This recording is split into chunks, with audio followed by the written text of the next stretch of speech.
em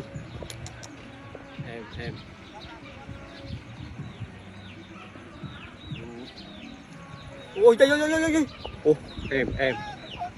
em support spear nè smart ý smart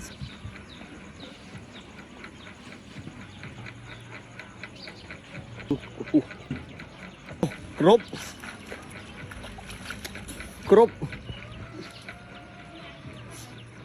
nhẹ sát Crop bắt hơi này ní cái giống vậy nào nó cái giống ấy đòn wow một tray nhọp ní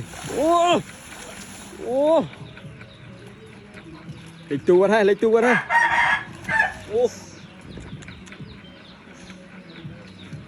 mày con một tray từng tray sập phán không po này chết mày ơi là speed đập tàu trái mà băng chạ spin từ bù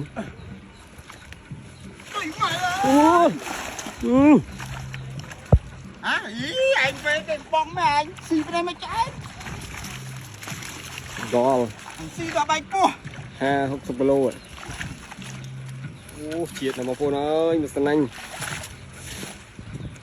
lấy đã thu vào rồi mày phân anh này đó lực mình đuôi tê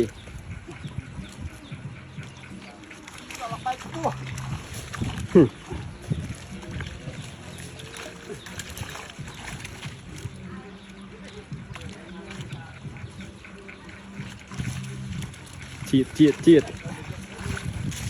anh ban tây với chân như mét mà đó là phô nam mà sân anh chân mét là anh phải ăn miếng nhiệt kì luôn tiền